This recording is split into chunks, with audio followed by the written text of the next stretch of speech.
Yo, what's up guys, it's your boy Sami here. Today we are gonna see, what if Naruto was trained by dragons for Chunin exams. Part 2, hope you'll enjoy this video. So before we start please subscribe to our channel, and like this video. So let's get into the video. In Naruto's apartment. Naruto was tired, as he ate his ramen for dinner. He, and the rest of his team had arrived in Konoha after a day or two on the road. And the moment he was there, he made a beeline for Iruka's home, and greeted the Chunin with a grin, and told his father figure about his adventures.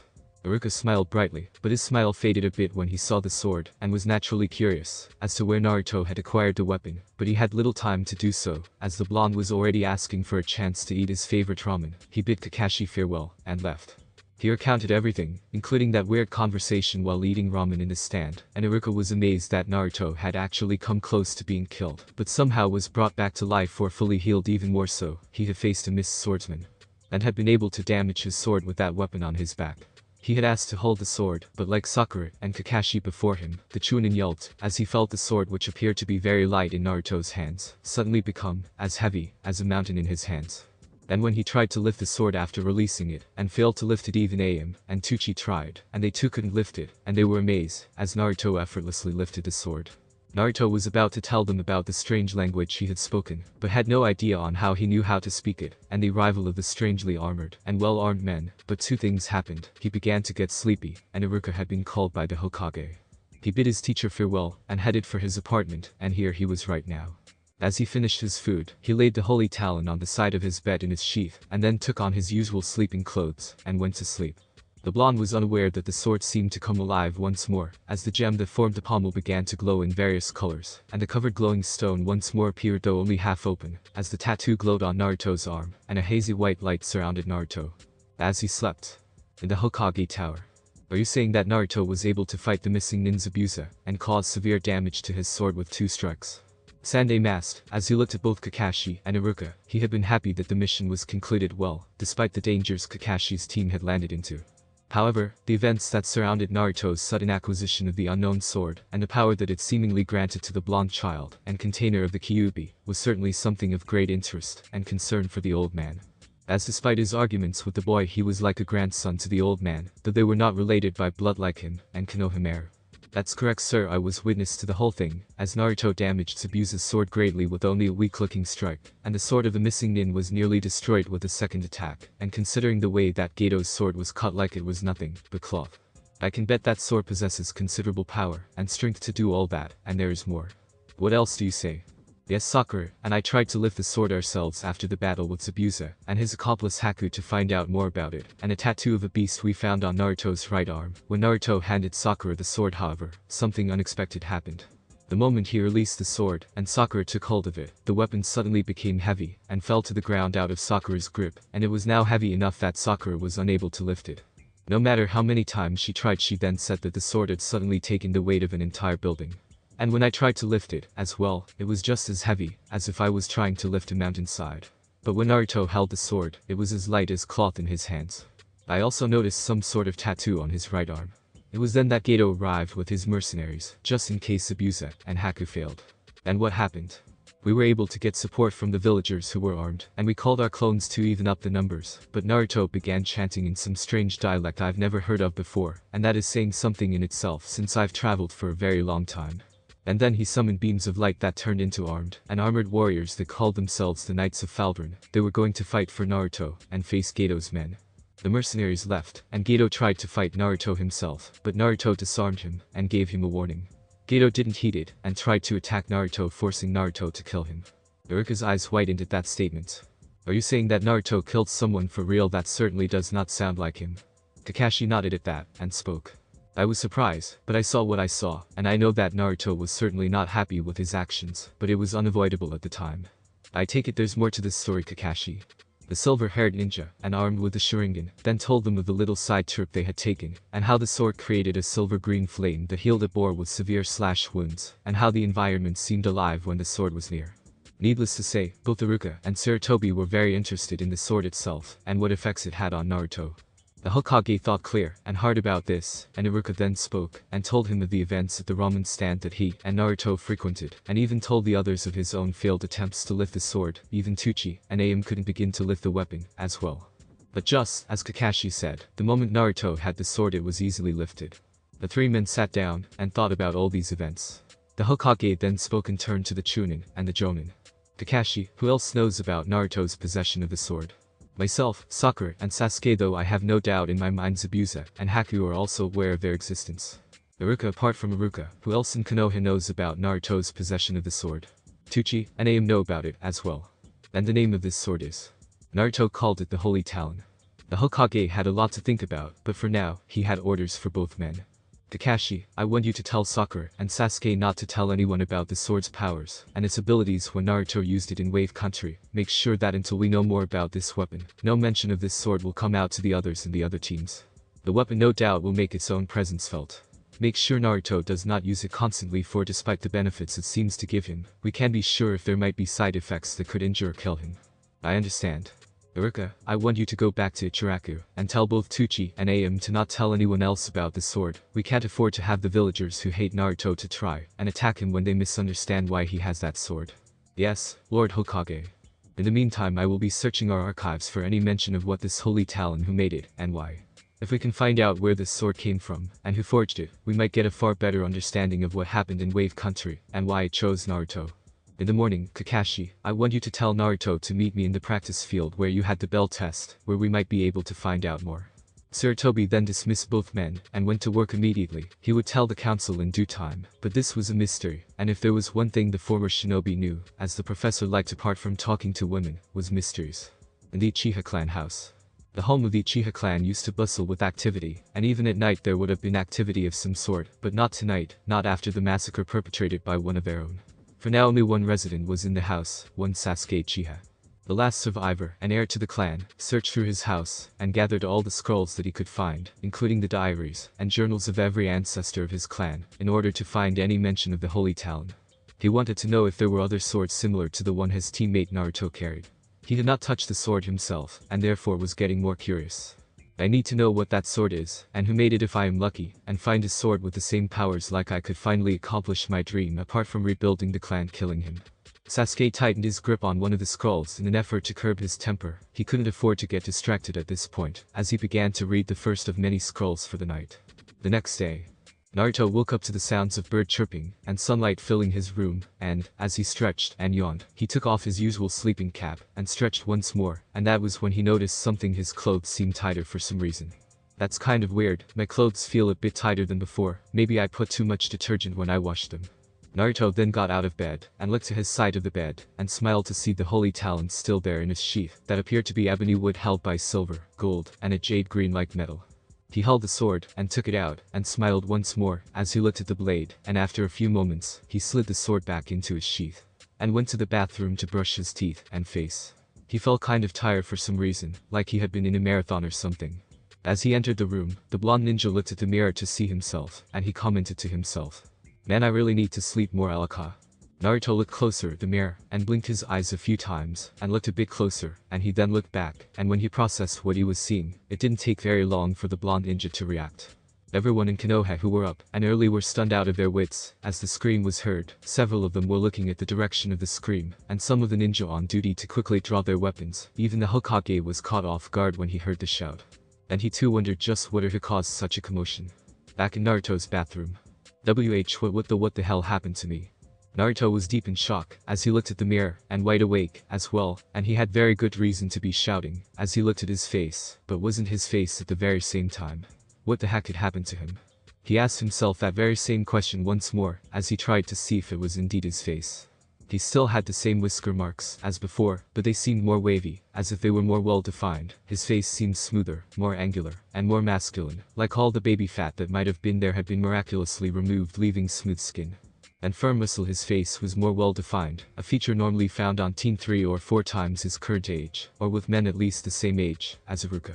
It was as if he had somehow gained the face of an older man, though it was far from ugly. It was like that of a handsome full-grown man. He then noted that his hair seemed longer and not so spiky upwards, and the blonde color seemed more golden and had slight silver highlights, not to mention when he turned his head, his hair on the back was longer now, almost reaching the middle of his shoulder blades.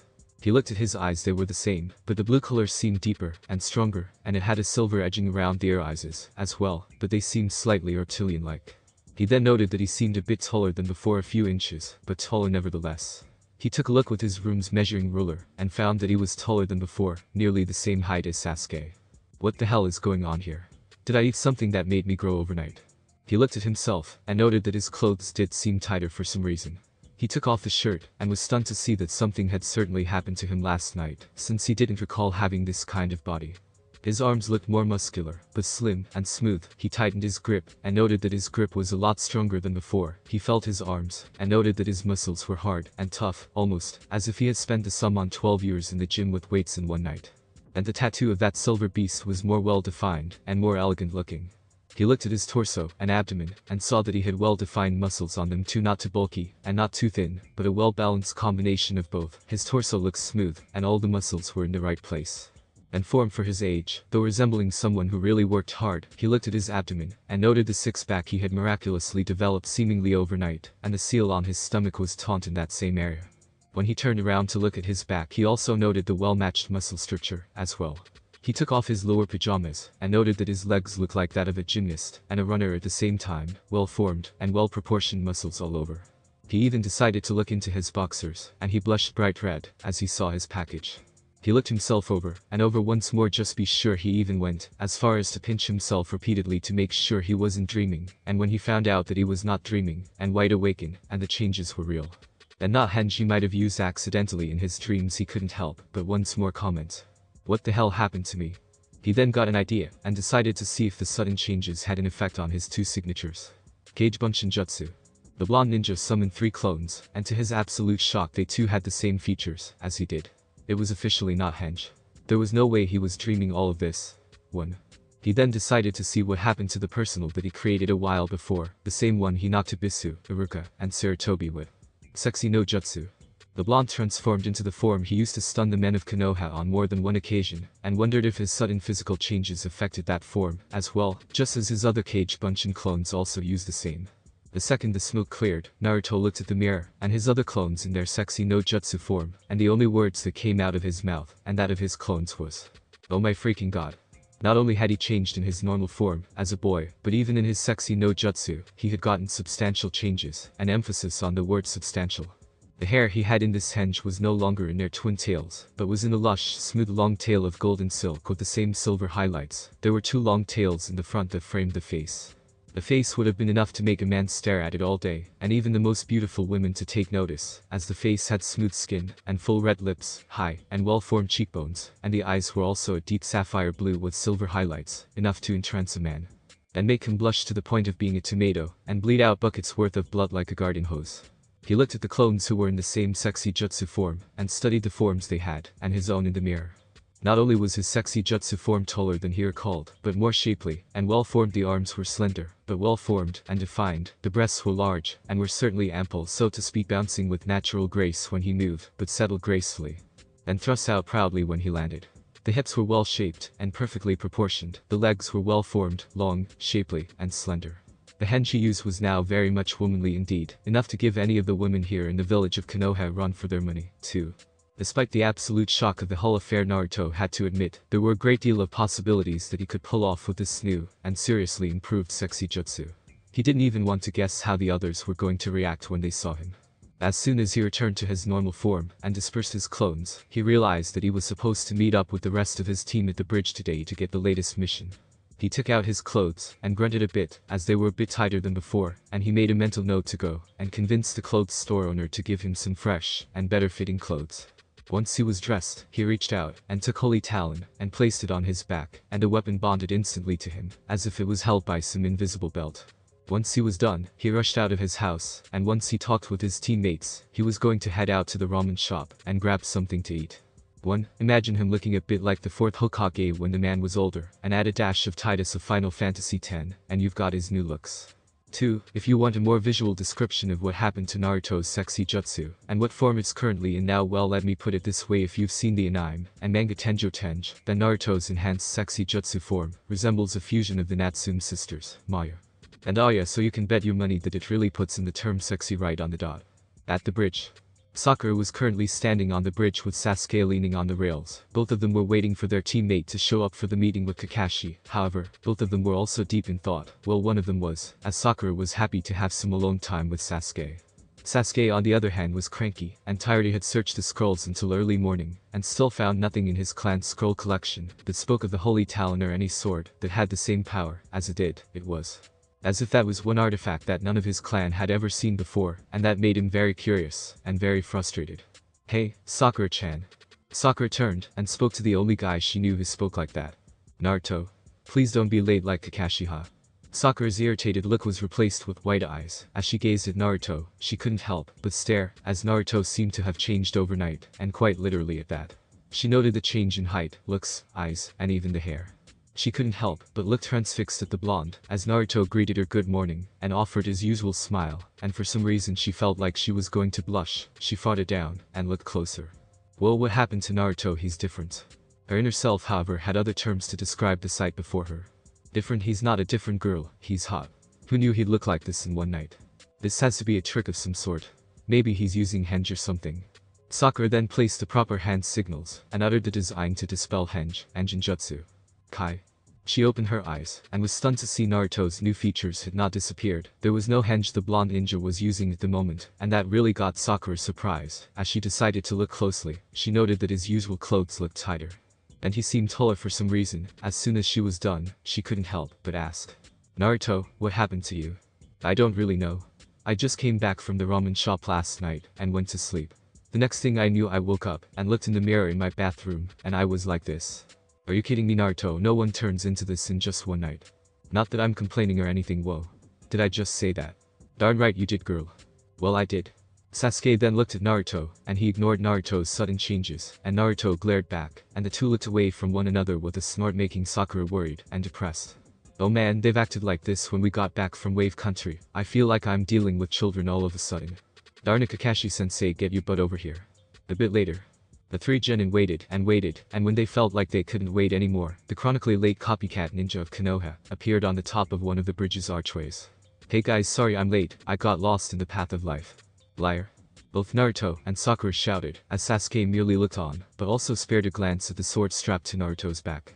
It was then that Kakashi noted the sudden changes that Naruto had experienced, and he gave a low whistle. "Well, now you've got a brand new look, Naruto, and you certainly look well. How should I say this? Impressive. What happened last night to make you change?" "I don't know, Kakashi-sensei. Last night I was telling Iruka-sensei about the mission in Wave Country, and went home. The next thing I knew I woke up, and I'm this." "Are you sure you're not using henge or something?" "No. I swear this isn't henge. I even pinched myself 10 times to see if I was sleeping." Sakura then spoke to Jonin. "Naruto's telling the truth, Kakashi-sensei. I also tried using the release jutsu, but there was no henge to dispel this as Naruto." As he got down, Kakashi examined Naruto more thoroughly, and despite the changes in looks, height, and muscle mass, there was no doubt in the former Anbu's mind that this was Naruto, not a clone or in a henge, and if he was in henge, it was a darn good one. "Very interesting. It seems that the sword might have something to do with this. I know I'm just guessing, but I can't think of any other explanation at the moment." Kakashi then recalled his time with the Hokage yesterday, and what he was ordered to tell Naruto. "By the way, Naruto, I managed to have a conference with the Hokage last night, in order to tell him about what happened in our mission at Wave Country. He asked that you meet him at the practice field where we had the bell test at one time. He will be meeting you there. The old man wants to talk to me." "What for, Kakashi-sensei?" "He had researched on the origin of the sword you have with you. He might be able to find information on where that sword of yours came from, and who made it, and he wanted to talk to you about what he might have found. So I suggest you get moving already." "But I want a Kakashi-sensei mission, and no more missions with mundane stuff. Okay, I mean real missions this time. I know I can handle them now." "I bet you do. However, there isn't much in terms of missions right now, so my hands are tied at the moment. But stop wasting time, and head off to the practice field." "Is Sakura-chan and Sasuke coming along well?" "No, it's a private conversation between the two of you." "Alright then, I'll see you guys later." As Naruto took off to the practice field, the silver-haired Jonin then turned to face the rest of his team, and he coughed to gain their attention. The two Genin faced Kakashi, as he began to speak to them about what the Hokage had told him concerning the events at Wave Country. "I was given some orders from the Hokage to give to the two of you." "Orders from the Hokage himself?" Sasuke raised an eyebrow at that, and that was something of a first actually, while Sakura was also surprised at the words Kakashi was saying. That's correct, Sasuke. The Hokage has ordered that none of you will talk about what happened at Wave Country, namely with the powers Naruto used in the battles we were in with Zabuza and Haku, and then with Geto and his hired goons. That order will remain in effect until the Hokage learns enough and says otherwise. Why is that, Kakashi-sensei? I can't really get into details at this point, Sakura, but suffice to say what happened in that mission was unprecedented in Konoha's history, and the Hokage is not taking chances. Despite the apparent benefits that Naruto has gained since acquiring that sword known as the Holy Talon, there might be some side effects that we don't know of that can be dangerous to him, and might cause him harm, and also the village. No offense meant, Kakashi-sensei, but why would the Hokage be concerned with what happens to Naruto? Well, Sasuke, the Hokage, and Naruto have a unique relationship. Despite his antics, Naruto looks up to the Hokage as grandfather, and while he might not like Naruto's behavior in certain cases, Sand Genin sees him as a grandson as well, in the same league as his own blood grandson. We'll just leave it at that. I need to file my full report to the council as well, so for today, you two have free time on your hands. As Kakashi left to do his duty, Sasuke thought about something and decided to move out. Sakura wondered just where he was going, and so he called out. Sasuke, where are you going? I'm going to take a peek at something. What do you mean by that? Wait, you plan to sit in on the conversation between the Hokage and Naruto? Just to figure out some details, you don't have to come with me at all, and you should be better off training too. With that, Sasuke took off, leaving Sakura behind, and she wondered whether she should go after Sasuke or get caught. With some misgivings in her heart, Sakura decided to back away for now, and take a walk to make sense of what has been happening since the mission. In the practice field. I see you've made it, Naruto, at least you're not late, as Kakashi is. Nice to see you too, old man. Naruto smiled. As he approached the Hokage, he was tempted to reveal his new and seriously improved sexy jutsu in front of him, but recalled what happened the last time he tried the still unchanged version, and decided against it. Sarutobi then noted the differences in Naruto's appearance, and he couldn't help but raise an eyebrow as the sudden changes Naruto had undergone, and he surmised that it might have something to do with that sword he had with him. I see you've undergone quite some changes, Naruto. I have to admit the new looks caught me by surprise. I know, and I don't know why it happened at all. It's like it just happened overnight. Do you know why that happened, old man? I can't really give any information about Naruto, but I suspect that your new sword might have something to do with it. The Holy Talon. You mean you found out information about it? I've only made a guess about Naruto, and I'm afraid that even though I've spent the whole night and early morning pouring through all of our archives and scrolls, I was not able to find a single mention of the Holy Talon. No mention? Are you saying that the sword's not in the archives? I believe so, however I came to the conclusion that we might find answers from the sword itself. I have a feeling that you might have more details on how you got that sword, Naruto. Now tell me everything that happened there at Wave Country, and from your own perspective this time. Naruto then told him of how he saw the sword, and touched it, and heard voices talking to him, and saying that he was deemed worthy to hold Holy Talon, or rather the Holy Dragon Sword, and he then spoke of what happened afterwards. Sarutobi was naturally surprised by what Naruto told him about the voice he heard, that seemed to come from the sword itself. As soon as Naruto was done explaining everything, the elderly leader of Konoha then had an idea. Naruto, I want you to try and speak to that voice once more. Considering you appear to be the only one who can wield it properly, it might obey only you, and the voice will respond only to you and your orders. Naruto took out the Holy Talon and looked at it, and he spoke mentally, the same way he had done before with the voice. Can you hear me, Holy Talon? I can hear you, Master Naruto. What is it you wish for me? I want to know who made you, where you came from, and what exactly you are. I see you wish to know more about my origins, and my creators, and what I am. Yeah, you didn't exactly tell me everything about yourself, and if what the old man said was true, you have something to do with my new looks. So will you tell me about yourself, Holy Talon?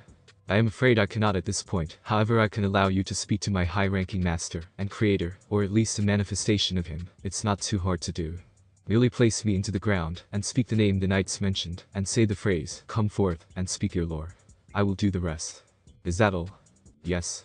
Naruto then broke his speech with the sword, and then told Sarutobi what the Holy Talon had told him. Sarutobi considered the ramifications of the statement, and decided since this is the best course of action to find answers, he gave Naruto a nod, and Naruto went to work, and placed the sword into the ground blade first, and spoke just as Sasuke was hiding as best he could in the brush and undergrowth. Falvern, come forth, and speak your lore. Who the heck is Falvern anyway? Those summoned men said that before, so who is this Falvern? Wait a moment, could he be the creator of that sword? The sword suddenly glowed deep white, and a blast of energy was unleashed in a heartbeat that blinded both Sarutobi and Naruto, and even Sasuke had to cover his eyes. The shockwave was felt by all the ninja in Konoha, and some of the other teams were caught off guard, as they all looked for the source of the sudden energy wave. When the light faded, Naruto, Sarutobi, and Sasuke looked and gasped as they saw the sword was still glowing, but they were for the moment not concerned with the glowing sword, but were more concerned by the thing that appeared. They were now looking at the strangest creature they had ever seen. In simple terms, they were looking at a dragon. But not just any dragon, but a dragon lord. What kind of creature is that? It's monstrous. I've never seen anything like it before in my whole career. That is one big lizard. And with wings no less. The three looked at a creature that was as tall as a 3-story building, and was covered in shimmering golden scales that glowed gently in the sun, and the scales were rimmed with silver edges. There were 4 limbs about it, all of them had 5 toes, and had razor-sharp metallic-like claws, though one claw in the right forelimb was missing. There was a beast-like elegance and beauty about the creature, and it appeared to have wings that appeared to be folded. It had a long tail with several bony plates on it, that tapered into a spear-like tail tip. And a long braid of golden hair with silver mixed into it, ran from the base of the tail tip to the back of the head, which was on a long gracefully shaped neck. The head was like that of a reptile, and there was a giant glowing diamond on the forehead on the creature, and a pair of 4 horns on either side that flowed backward. The creature curled its lips upward to reveal rows of very sharp teeth. And its deep rainbow-like eyes were directed solely at Naruto. Sarutobi had no idea what monster this was, and quickly took off his Hokage robes and hat, and was now in the same outfit that he wore in his youth, and he spoke to Naruto. "Get behind me, Naruto." The creature then opened its mouth, and amazingly enough it spoke, and in a royal tone that demanded respect and attention, yet in a patient and calm manner. "Peace, elder, I mean you, and the boy no harm. There is no need for violence." Sarutobi's eyes whitened, and Naruto was in awe, and even the normally cool-headed and indifferent Sasuke was stunned out of his mind as he looked at the creature before him. The thing spoke. "What kind of creature is it? Who are you?" Sarutobi asked, as he still kept Naruto behind him. He didn't know what this creature was, or if his ninja skills could match it, but he would not let any harm come to the blonde, as long as he was still alive and breathing. Forgive me, I guess I forgot my manners since it has been a while since I manifested. However, I would like to see the wielder of holy talent step forward." Naruto didn't know why, but the voice held no threat, anger, or malice, and he stepped away from Sarutobi, despite the misgivings the elder had. As soon as he was before the creature, it moved forward, and Naruto now found himself staring at the creature face to face. He felt great fear and anxiety, hoping that neither would show and get him into trouble with the creature. After a few moments, the creature moved back, gave a grin, and spoke. "You are not exactly what I expected to be the new wielder of holy talent. Regardless, the sword is wise and far-sighted when it comes to choosing wielders, even those who appear ordinary. As to who I am Faldron Dragon, Lord of the Holy Dragons, and Chief Creator of Holy Talent. Though in this case I am only a manifestation, and therefore I cannot last long in the material plane. I see that you have questions. You may ask them now if you both wish, and I will answer them to the best of my ability." Sarutobi was the first to speak. "What exactly is a dragon, and why is it you can speak?" "I am not surprised you asked me that question, since I have sensed that there are no such dragons in your world. We dragons are being born of the earth and magic of the world we serve, as living reservoirs of magic and energy, and, as such, we have long lifespans, thus we can learn and retain memories at a very large capacity. I have liked it for over 25,000 years now, and I am the oldest of my race, and, as such, I have learned many tongues apart from my native Draconian tongue. I have also learned much in terms of art, history, warfare, combat, and more." Naruto then asked the Dragon Lord something. "Faldron, sir?" "Yes, wielder." "You will eat other beings, like me?" "Good gracious no. I find the idea of eating mortal beings such as yourself distasteful, and a grievous sin, though I partake in feasting with humans such as yourself in my human disguise. I must admit that your race is quite creative when it comes to feasts. You can become a human.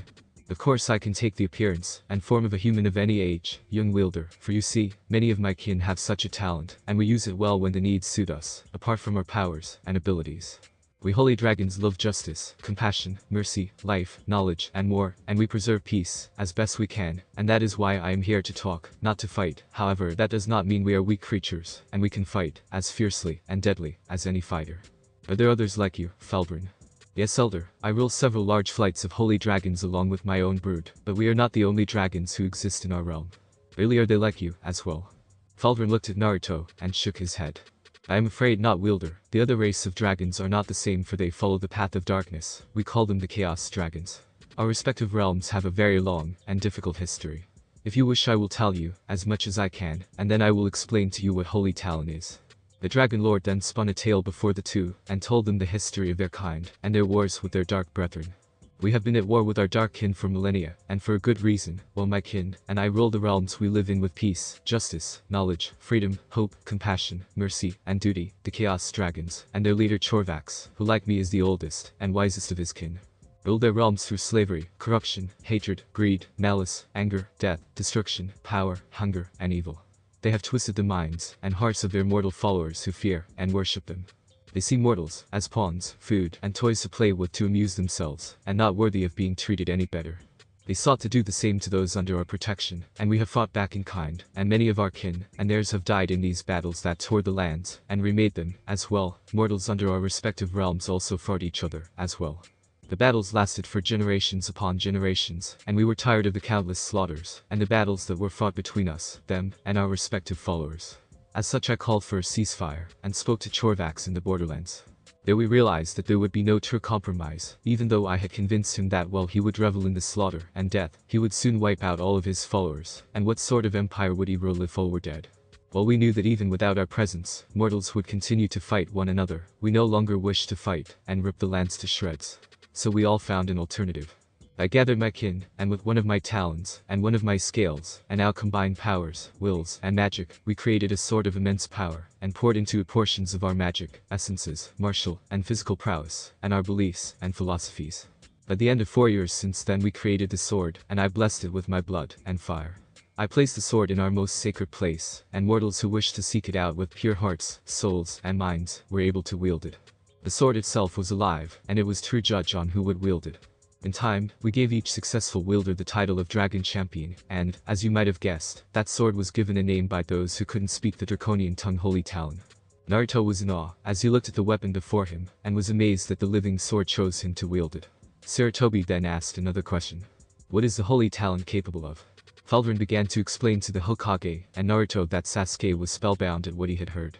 Holy Talon is a living weapon, as you already know, due to our combined mystical powers, and it being part of my body, and imbued with my blood, fire, and magic, it cannot be chipped, damaged, or broken by any mortal means or weapons. No forge known to mortals can break it, and it can cleave and slice any other metal like it was nothing but mere clay or cloth, and any form of armor can be easily cut with one swipe. As it is filled with magic, which is quite different in nature, an application from the energy you know as chakra, it can cast spells and mystical forces that can overpower most if not all foes. Magic can be used to heal, attack, summon, defend, and conjure. It is also able to absorb the essences without harm from each dragon champion that has wielded it in the past. What do you mean by that? I thought Naruto was a dragon champion, as you said.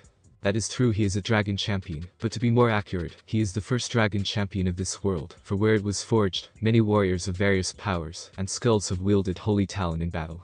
When called upon, these essences can fill the current wielder with the power, skill, and knowledge of all previous dragon champions who fought with the Holy Talon in hand. It also has powers to call forth holy dragon allies of various powers. When you call them, the dragons you summon will aid you in whatever venture you wish, and will fight with you in battle. Wow. This is so cool.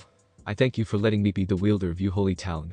Falvern smiled at Naruto's antics, and so did Sarutobi, as the old ninja was getting used to the dragon's presence. Sasuke was livid, as he realized that Naruto had gained a serious edge over him, and that was painful to deal with. However, Falvern spoke once more. However, wielder, I must caution you on several important matters concerning your ownership of Holy Talon. Just because you are the wielder, doesn't mean you have free reign with the weapon. By the way, what happened to me anyway? Falvern grinned once more, as he already knew just what sort of topic Naruto was about to bring up. You speak of your sudden physical changes. Are they not to your liking? I had thought that a young, strapping lad like you would appreciate them. They will certainly help in getting attention from the opposite gender, and if you are lucky in more ways than one. Naruto blushed bright red at that, and Sarutobi coughed a bit, as he admitted that with those new looks of his, and a few years' time, Naruto would give even Kakashi a run for his money. Falvern laughed gently, and spoke. However, your physical changes are not merely for aesthetic purposes. In order for you to be able to utilize the full power of the Holy Talon, your body had to adapt and change in order to handle the physical, martial, and mystical requirements of the powers of the Holy Talon. Normally such changes are subtle, but since you are quite young, they are now more pronounced. They will remain with you until you reach adulthood, which apparently will be far away from now. The physical changes will also help you in utilizing the essences of the previous dragon champions that you may summon to aid you, and also your dragon allies, as well, though you will still need to train to master the higher level essences and spells, but, as I have said before, you do not have free reign with the weapon. What do you mean by that? As it is a weapon of justice, and is alive, it has the gift of sensing the auras of those around it, and it could read hearts, souls, minds, and natures the same way you would read a book. As such, it will not wound or kill those who have committed no crimes, who are innocent of any wrongdoing, and are of pure hearts, natures, and souls. As such, the weapon will not be used to kill or murder innocent lives, no matter how much the wielder may force it. It may cut armor and clothes, but never the flesh of the innocent and pure. If the wielder becomes corrupted, then the holy talon would disown the owner and fade away to be found by another. Of course, it will kill those who are evil instantly. Another limitation is the fact that its powers, while immense, are not limitless. When the magic of the sword is drained in a great fashion, it will take time to recharge its reserves. That also goes for the essences of the dragon champions who reside in the sword. Once that happens, depending on the drain, the holy talon will not be able to create spells or summon at all. It will retain its martial and physical qualities, but its mystical powers will take time.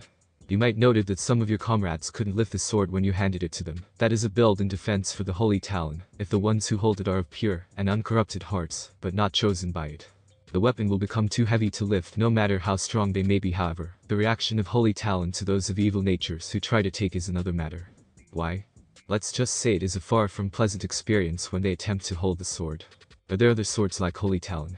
Yes, but this one was forged by the Chaos Dragons and their leader Korvax, who used one of his fangs and scales for the process, and like us, he and his kin imbued their blood, portions of their power, their martial and physical powers into the sword. And when it was also finished in 4 years, Korvax blessed it with his own powers, and he too placed this weapon in their most sacred place, for mortals who worship them to find. Those who were able to find that sword were also blessed with the title of Dragon Champion, when the sword chose them to wield it, and like the Holy Talon, the sword forged by the Chaos Dragons was known by another mortal named Death Fang. That Fang possessed the same level of power as Holy Talon, but is imbued with dark energies, and is corruption incarnate, wielding dark magic and evil energy. Like Holy Talon, it too can contain and release the essence of the previous Dragon Champions who wielded in generations past, allowing the current wielder to have the powers, skills, and abilities of those who used it before. But it is filled with hatred, malice, greed, corruption, anger, bloodlust, the desire to kill, subjugate, and dominate all life. That Fang therefore does not make distinctions on its victims. It will kill anyone, regardless if they are good, evil, or innocent. All it does is obey the order of its wielder to kill without mercy. And, as such, its wielder revels in death, bloodshed, and warfare, becoming a merciless berserker. Years before, the last dragon champions who wielded both Holy Talon and Death Fang fought in Dragon's Basin, a large rocky valley, and in the end of the battle, the swords were sent far away by a maelstrom of magic.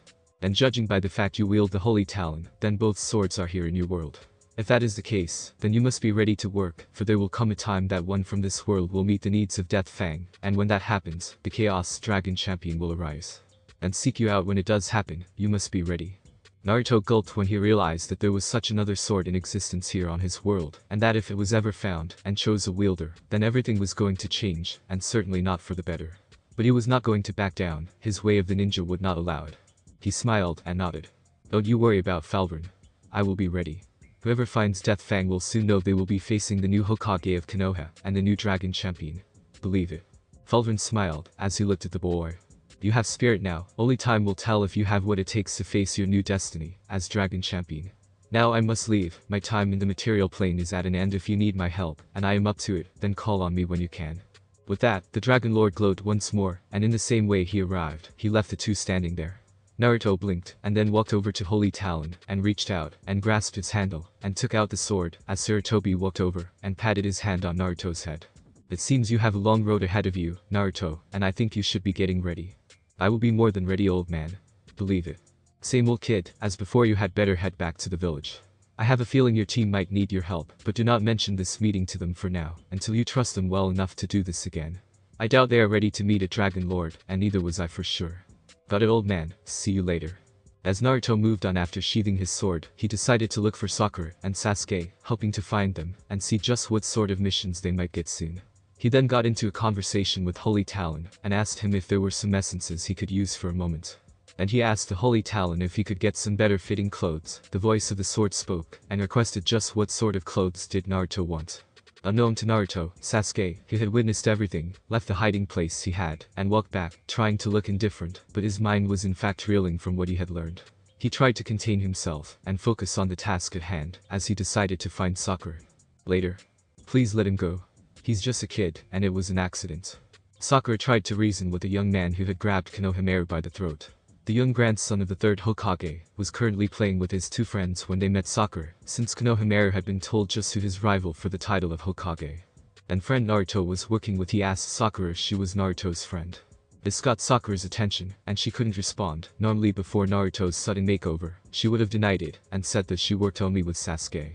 But since Naruto's changes, she couldn't help but have strange thoughts in her mind, and despite her thoughts, she blushed a bit as she recalled Naruto's new look that was naturally misinterpreted by Konohamaru, and he asked if Sakura was Naruto's girlfriend, naturally. Sakura didn't take too kindly to that, and attacked Konohamaru, and she chased them around, and they ran into the two. One of them was dressed in black clothes and a hood, and seemed to have something on his back wrapped in bandages. He also had purple paint on his face in a set pattern, like the ones worn by actors, and he currently was the one who grabbed Konohamaru by the throat. The other one was a blonde girl who had her hair in 4 short tails of some sort, and had deep green eyes, and she appeared to be dressed in a different fashion from the male, and seemed to carry a massive metal object that resembled a triangle of some sort. She does have a point, let the kid go, we're not here to be picking fights with children of all things. No one can do this. Kid who ran into me, and I'm going to make sure he's going to regret pissing me off. Konohamaru's comrades, who were Mogi and Yuden, were very afraid, and Sakura didn't know what to do. From the way the two moved, she could tell that they were skilled, and it didn't take very long for her to know just who they were. They appeared to be Genin, and from the land of wind as well. What's going on here? Sakura looked at Sasuke, who was carrying a pebble. Sasuke-kun, help us, he's going to hurt Konohamaru. Sasuke knew who that was, and moved forward, and tossed up a small pebble up and down, and he spoke to the Genin who still held Konohamaru. You might want to consider releasing the boy. No can do, I'm going to break this kid's body, and make him really regret hating me. The blonde looked at Sasuke, and smiled a bit with a slight reddening on her face. Well, it seems the local cutie showed up. However, just as Sasuke was going to deal with the new rival, a whistling sound was heard, and Sasuke felt something coming at high speed, and then dodged aside, and when he looked he heard a deep biting strike on earth, and when he looked, there was a sword buried in front of the ground before the one holding up Konohamaru, and he quickly recognized it. The Holy Talon. What the heck is? Before the one holding Konohamaru could finish his question, the sword disappeared, and he then felt something under the tip of his chin. The moment he looked, the sword was poised right at his throat, and when he followed it, the sword was being held by someone in one hand. He followed the weapon, and found himself staring at none other than Naruto Uzumaki, who was looking at him with controlled fury. The blonde ninja was now wearing a muscle shirt that was deep black with an orange vest with black and blue trim, and apart from the swirl on the left side of the vest, there was a metal dragon on the right, along with the symbol of Konoha being surrounded by a dragon. His left arm was covered by the long sleeves, and his right forearm was not covered, therefore his silver dragon tattoo, that showed his status as Holy Talon's wielder, was exposed. He was also wearing black pants that had flame patterns in orange, with his kunai pouch, and his shuriken pouch, as well, and he wore dark black sandals, as well. He still had his Konoha forehead protector, as well. That was the only part of his clothes that was the same as the clothes he normally wore. Boss. Naruto. Naruto didn't answer, and pushed the blade forward, barely touching the skin, and cutting it, but he made his threat very clear to the one holding his friend. You had better let go of Konohamaru right now unless you want me to drive this sword right into your skull. The blonde girl with the 4 tails took a very good look at Naruto, and noted his features, namely the eyes, the face, the blonde hair, and silver highlights. She also noted the muscles that were being shown by the tight muscle shirt and pants, and despite the tenseness of the situation, she couldn't help but blush in a deeper shade of red as she took in Naruto's features. Scratch that, this new guy isn't cute, he's smoking hot. I didn't know the Konoha had such hot guys. The blonde girl wasn't the only one affected, as Mogi blushed bright red and had hearts in her eyes, and even though Sakura tried to hide her own reaction, the new look Naruto had certainly added more power to his new features. Naruto turned and looked at his friend, but only at the corner of his eye, as he kept his eyes pinned on the one who had the grandson of Sarutobi in his grip. You okay, Konohamaru? I'm fine, boss, that was so cool. You've really got to show me that move someday. Naruto grinned a bit, but that faded, as he looked at his dragon-influenced gaze at the one before him, making the normally arrogant guy move back a step, much to Sakura's surprise, Konohamaru's admiration, Yuden, and Mogi's awe, and Sasuke's indifferent look. With that, Naruto relaxed his stance, and pulled Holy Talon back, but only for an inch. You've got some guts to be holding my friend in that way. Who the hell are you two, and what are you doing here in Konoha? I don't want to answer that, brat, I'll take you out right now. With that, the dark-dressed boy reached out for that object he had on the back of his body, and placed it down hard, forcing Naruto to take a defensive stance with the sword placed backward in level height of his head for a swiper block, and in a two-handed grip. What? You're using Karasu here? Naruto however was not going to back down, as he relaxed his grip so as to control his sword more. However, before things could get underway, he sensed a great deal of killing intent, much greater than normal around the level of Zabuza as well, and then he heard a voice. "Kankura, what are you doing?" The people turned, and so did Naruto, and he spotted a strangely dressed boy with what appeared to be a forehead protector like the other two, but unlike the blonde girl and the dark-clothed guy, he carried what appeared to be an entire gourd of sand. He had dark red hair, a character on his forehead that spelled love, and deep green blue eyes, as well. There seemed to be markings underneath the eyes, and surrounded the eyes, as well, almost like a mask of some sort. He was using the tree walking technique to look down on the whole thing. Naruto didn't like the feeling he was getting from this guy, and looked at the other two, as the new rival spoke. "You're an embarrassment to our village with that reckless action of yours." The girl seemed to be in panic, and the guy with the bandaged-wrapped object seemed to become very afraid for some reason, as was evidenced by his voice and response to the new arrival. "Oh hi Gar." Sasuke looked at Gar, and was impressed. That guy moved real fast, and so silently only Jonin like Kakashi are that skilled, yet he seems to be a genin. The new arrival, his name was Gar, then directed his gaze at Sasuke, and then at Naruto, which the genin and dragon champion returned in the same serious fashion. "Who's this guy? He's different, but has the same symbol as the other two, and what's with that gourd?" The blonde one with the suit and sword moved very fast. "This guy needs to be watched." Back at Hokage Tower, Sarutobi looked at all the assembled Jonin, including Kakashi, along with the other Jonin and Chunin as well.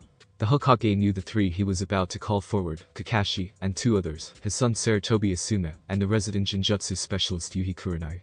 They were here to choose their respective teams, which included Naruto's classmates, to take the Chunin exams. "You all know you were all called here, as you see the rest of your fellow Jonin are here, as well. It's the time of the year already. I guess I forgot all about it."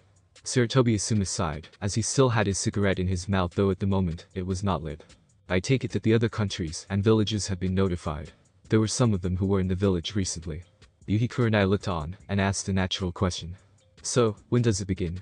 The Hokage looked at everyone in the chamber pointedly, and while he was still smoking his pipe, gave the answer to Yuhi Kurenai's question. "The Chunin exams will begin exactly 1 week from now." That got a rise from Kakashi, as the timetable was certainly not the same, as he recalled from the last time the Chunin exams were held. 1 week from now? That's cutting it a little close. The Hokage took out the pipe from his mouth, and blew out a large cloud of smoke, and sighed. He admitted that Kakashi had a point, but things were already in motion, and he certainly couldn't just change the whole thing, even if he wanted to. There was a lot riding on today's Chunin exams. And it was make or break time. I'll be giving the official announcements. 7 days from now, on the first day of the month of July, we will begin the selections for candidates for the Chunin exams. Thanks for watching my video. Leave a like if you enjoyed my video, and also do consider subscribing to my channel for